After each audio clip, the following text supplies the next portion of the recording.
كالمعتاد يا جماعه، شيء طبيعي يعني، كالمعتاد عادي يعني، ده طبيعي خلاص. في اللايفات تبقى كل حاجه مظبوطه، كل حاجه تمام، مفيش حاجه في النت، مفيش اي شيء تماما. اللايف عادي يا جماعه، منورين الدنيا، منورين، ده العادي اللي بيحصل. طيب، كوتش ممدوح كان بيتكلم معاكم، هو بس الجزء التاني ده في اللايف هو الجزء الخاص بالتيم او بالشباب اللي موجوده، وده اللي انا فعلا عايزكم تشوفوه. كوتش ممدوح يا جماعه يكمل كلامه معاكم، طبعا هيتفضح في 2 لايف كده. مش هنعيد تاني بقى الجزء الاولاني عشان لو مفيش حد سمعه فمش ارجعوا خلاص. اسمعوه بقى. ماشي خلاص. انا طبعا احب اعرفكم بنفس البدايه. انا ممدوح احمد، 31 سنه، انا خريج سياحه وفنادق. بشتغل في المجال ده بقالي 4 سنين في كوتش علي همام، ومع كوتش احمد اللي كان لسه بيتكلم دلوقتي من 4 سنين. بصراحه كان افضل 4 سنين في حياتي اشتغلتهم. انا اشتغلت في مجالات كتير جدا. اخر حاجه فيهم من 13 سنه وفكره الجيش زي ما كوتش علي كان بيتكلم. كانت حد بالنسبه لي فكره ان أنا اطلع بره الكارير بتاعي، وفكره بره الجيش دي حاجه مستحيله. ازاي هتعمل حاجه؟ ازاي هتوفق الاثنين مع بعض؟ قعدت مع كوتش مجدي انا فاكرها في يوم من الايام من 4 سنين، قال لي انت هتخلي الدنيا دي بلان ايه بالنسبه لك، هتكسر الدنيا. ولحد دلوقتي الحمد لله احمد ربنا اكتر من 10 11 محافظه عندي بره مصر، في دولتين بره مصر، عملت نتائج كويسه جدا. انا دلوقتي اعتبر من ليفل 1 لكوتش كوتش علي امام اللي هو مؤسسين الشركه اللي موجوده. عاوز اقول حاجه انا هختم بيها، اللي عاوز يعمل حاجه بيعملها، اللي عاوز يوصل لحاجه بيعملها، ايا كانت مجال شغلك، ايا كانت الوظيفه اللي انت كنت فيها. ففكره ان انت هتبدا ما عندكش خبره او حاجه زي كده كانت هي اللي مخوفاني. انت خبرتك كلها جيش 13 سنه ودي السنه 14، هتعمل ده ازاي؟ الناس دي متفرغه. لا، هو طلع ان انت ممكن تشتغل 3 4 ساعات بقوه الفريق زي ما كنتش علي كان بيتكلم. بقى عندي فرق دلوقتي في كل حته، حتى بره مصر. اللي عاوز يعمل حاجه بيعملها، حتى لو ساعتين 3 هتشتغلهم هتعمل افضل نتائج. فقط فضي دماغك سلمها للكوتش بتاعك، عشان ده اكتر حد هيكون خايف على مصلحتك، اكتر حد عاوزك تعمل 35,000 جنيه عشان يعمل ربع مليون جنيه بس. يعني انا كنت مبسوط جدا، انا كنت معاكم مبسوط جدا. من ضمن النجاحات اللي عملتها الحمد لله استاذن كنتش عارف فيها ان انا تاني مؤتمر ليا في الشركه كنت انا اللي عامله. انا كنتش عامله موجود معانا هنا في القاهره، فده كان هدف عندي من 4 سنين اول ما بدات في الشركه، في شركه تانية. كان دلوقتي عملته في اول شهر في كيان. طب تخيل بقى ان انت بعد 5 6 سنين ما كنتش عارف كيان هتعمل ايه.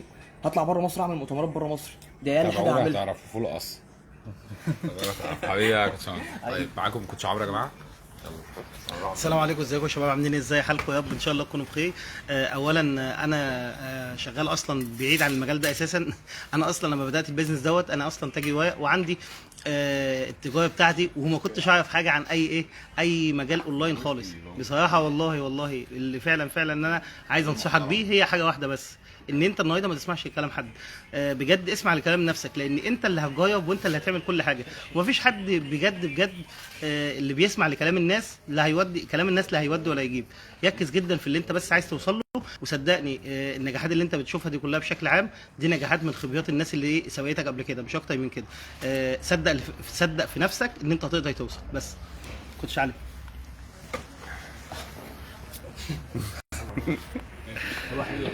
ماشي. صباح مساء الخير يا شباب. معاكم كنت اخوكم علي طارق، انا عندي 28 سنه، مخلص بكالوريوس اقتصاد وعلوم سياسيه بس. وبقالي سنه مع كوتش علي او سنه ونص مع كوتش علي همام في المجال التجاره الالكترونيه والبيع المباشر. حابب بس انصحكم بس حاجه صغيره جدا. يعني انا من الناس اللي هو ايه، ما كنتش اعرف اطلع اتكلم كلمتين على بعض. شرف ليا طبعا ان انا اطلع اتكلم على البيدج عندك كوتش. من الناس اللي انا ما كنتش تمام. الحقيقه ان انا ما بعرفش اتكلم كلمتين على بعض. النهارده عندي الخبره ان انا اشرح لاي حد النهارده الحمد لله. طبعا الكلام ده كله دوبليكيشن من كوتش علي همام. حد النهارده وصلني ان انا اعمل ارباح كويسه جدا. خبرته طبعا فايداني على المستوى العلمي والمهني. نصيحه ليكوا في اخر عشان بس ايه ما اطولش عليكوا. نصيحه النهارده. الناس اللي بره البيزنس هم حرفيا مش حاسين بقيمه العيله او قيمه البيزنس اللي احنا بنتكلم فيه النهارده. اقل حد فينا النهارده هو بيعمل من 3 ل 5000 جنيه في الاسبوع. فما تستغربوش من الناس اللي عماله تدي كومنتات او الكلام ده كله. اي دقيقه بره ليك هي البيزنس، بره البيزنس ليك انت النهارده هي خساره ليك انت بالفعل. ماشي، ثانيه واحده قرب. قرب انت يعني انقلي له مكان. ماشي.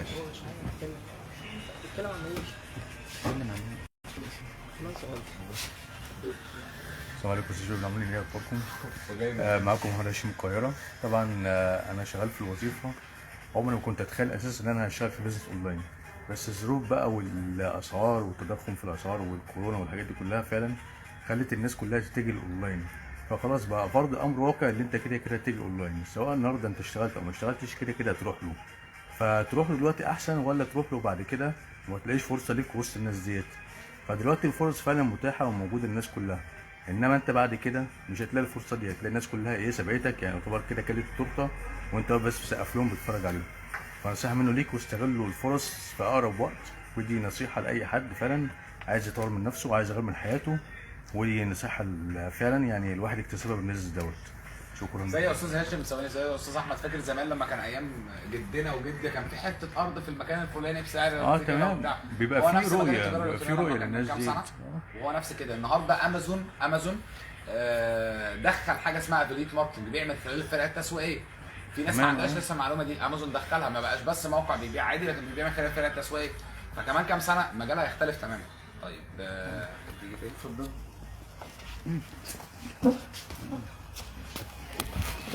ايه الاخبار، عاملين ايه؟ اعرفكم بنفسي احمد سعيد، انا 27 سنه من القاهره. اشتغلت في المطاعم كتير اكتر من 6 او 7 سنين. بس بصراحه الشغل بالطريقه التقليديه ما بياكلش عيش اليومين دول. انا اتجهت لحاجه بره الصندوق شويه. اتشرح لي البيزنس من 2 سنين ونص، بس بصراحه اللي اجلني، انا بدات بالظبط من 3 شهور. اللي اجلني من 2 سنين ونص ان انا كنت شايف ان انا شخص ماليش في السوشيال ميديا. ما بقعدش صورتي على الفيسبوك اصلا، هطلع ازاي اشتغل اونلاين. مش عارف اشرح الكلام ده في يوم من الايام، بس بصراحه بيبقى في كوتش بيشرح مكاني في البدايه لحد ما بيدربني وبيعلمني ووصلني لاعلى مستوى كده. فبصراحه انا مبسوط جدا ان انا في كيان دلوقتي، وان شاء الله الفتره الجايه يبقى في يعني كلام تاني في القاهره، وهنحتل القاهره كلها، وكيان هتبقى في كل بيت. استاذ اكرامي، البركه بتاعتنا استاذ اكرامي. السلام عليكم. ايه الاخبار يا شباب، عاملين ايه؟ يعني انا دخلت المجال دوت بقالي 3 شهور. يعني بفضل الله، يعني انا دخلت لان انا ما عنديش خبره اصلا. يعني اكتر حاجه كانت مخوفاني من المجال ان انا ما عنديش خبره. ما بعرفش اتكلم على السوشيال ميديا، ما بعرفش اعمل فيديوهات. ما بتعملش على الفيسبوك خالص. يعني الحاجات دي كلها لما دخلت المجال نفسه، دي كانت اكبر عائق بالنسبه لي، ان انا ما اعرفش حاجه عن التجاره الالكترونيه، ما اعرفش حاجه عن المجال الاونلاين، الكلام ده كله. ولما الحمد لله بدات اخش، بدات اتطور، بدات اتعلم، بدات المجال، فعلا المجال ده كويس جدا. وان انا اكون شغال مع الكوتش بتاعي، انا بستمد الثقه منه هو، لان هو اللي بيعلمني، لان مصلحته من مصلحتي. فهو عايز فعلا يفهمني ان هو انت لازم تعمل فلوس، يبقى لازم تتغير من فكرك، ولازم تتغير من اسلوبك. انت كنت بتعمل حاجات قبل كده هي اللي دلوقتي ما بتعرفش تعملها، عشان انت كده ما بتعرفش تعمل فلوس. دلوقتي انت لما تغير من الافعال اللي انت بتعملها فعلا، بدات ان انا فعلا اتطور، وبدات ان انا اسمع كلام الكوتش، بدات اطبق اللي هو قال لي عليه. والحمد لله الحمد لله، يعني دلوقتي الواحد بدا يتغير، وان شاء الله ان شاء الله يعني اللي جاي في الرؤيه في كيان باذن الله، يعني السنه دي غير السنه الجايه تماما. وفعلا فعلا اللي هو هيبقى عنده نظره اللي جاي في المستقبل باذن الله، هو ده اللي يقدر يغير، هو ده اللي يقدر يفكر، هو ده اللي يقدر يتحرك لمستقبله فعلا. اللي هيتحرك دلوقتي ويفكر ويبدا البيزنس ده فعلا، هو حقيقي حقيقي هيكون مستفاد، ويكون داخل الكيان. لان الكيان ده هو ابسط حاجه اقولها لك، هو عيله واحده، كله بيحب بعضه. هنا المحبه دي اكتر حاجه تخليك انك تخش، كله بيخاف عليك، كله عايز مصلحتك.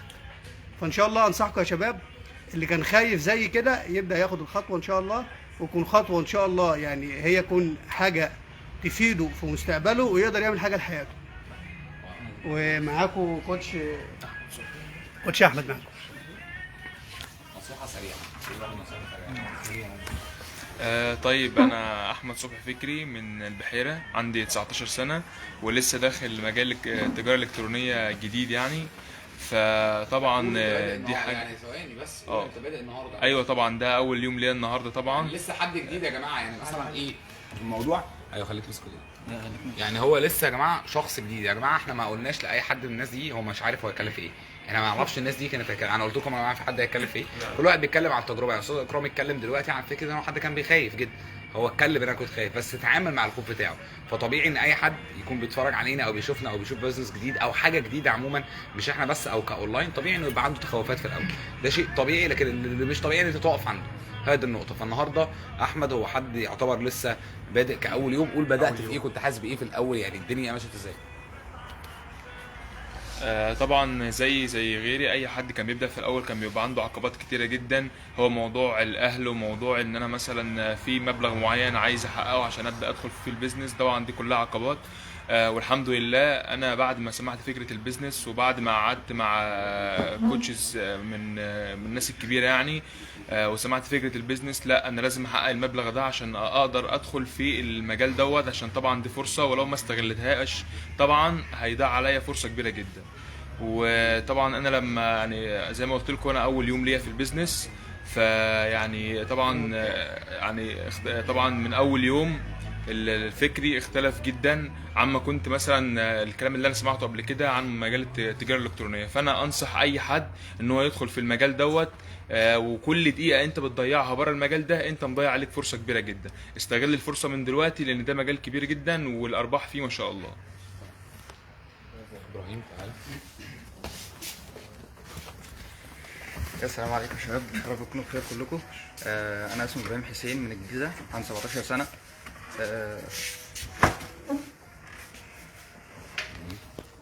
طيب اوكي، انت قلبت الكاميرا.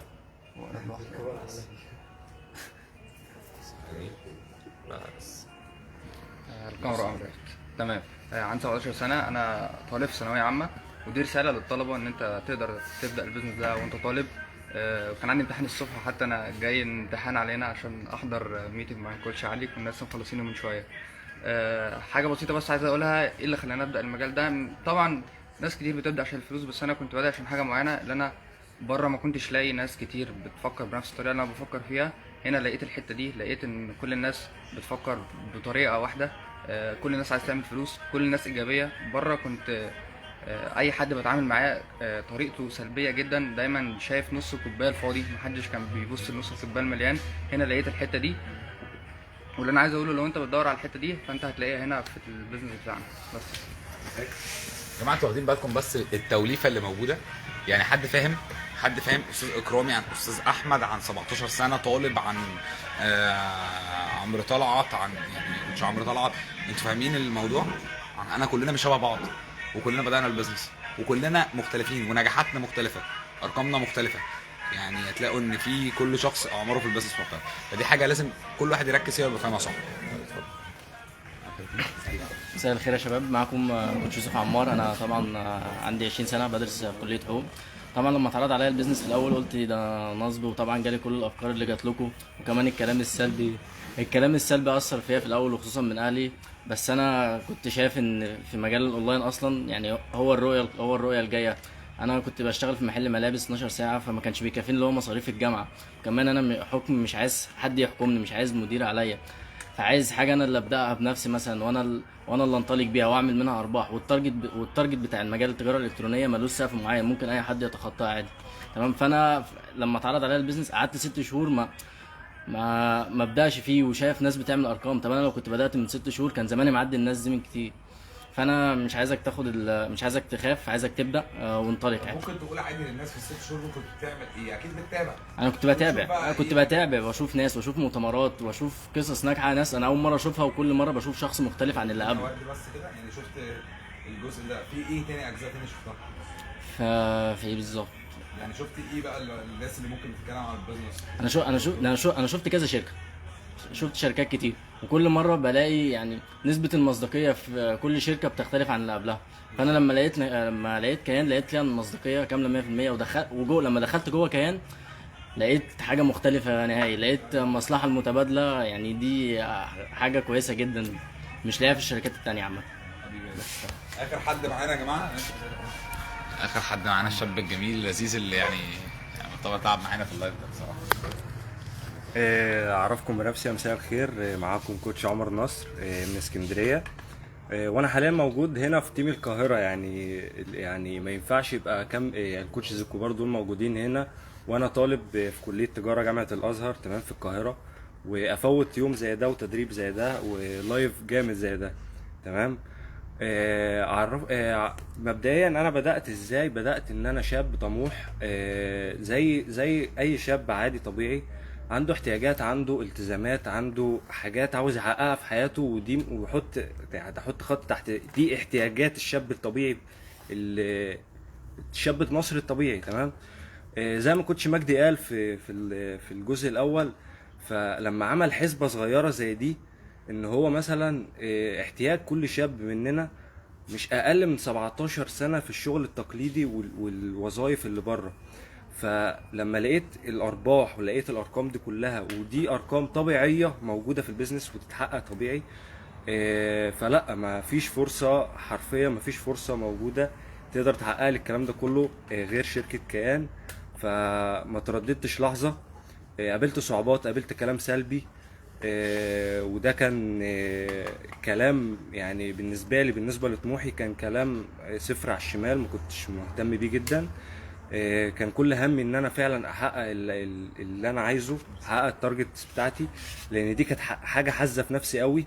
لان ده زي ما قلت وزي ما هقول تاني، ده مجرد احتياج الشاب العادي. فهنا انت مش بس بتحقق احتياجك، انت كمان بتحقق اهدافك، بتحقق طموحاتك، بتوصل لاعلى درجات التفكير الايجابي والتطور الذاتي والتطور النفسي والتطور المعنوي. ان انت تقعد مع الكوتشز الكبار دول وتستفاد منهم والمعلومه تجيلك دايركت، فده شيء سوبر جدا يعني. بشكر كوتش علي همام طبعا. كله ده صح. طيب يا جماعه لازم تبقوا عارفين الجزء اللي احنا عملناه دلوقتي او الجزء ده خاص زي ما قلت لكم بتوليفه مختلفه.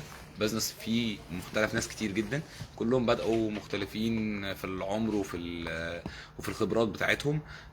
ده الجزء يعتبر هو الثاني من اللايف، وجميل جدا ان الجزء ده هو يبقى منفصل عن اللايف الاولاني خاص بالشباب وخاص بكل الناس اللي موجوده. سعيد بكل الناس اللي ممكن تبقى تابعت من الاول للاخر لاخر ثانيه. فانا بقول لك لا، شابوه، هايل جدا ان انت تابعت كل ده. اشوفكم على خير يا شباب، السلام عليكم.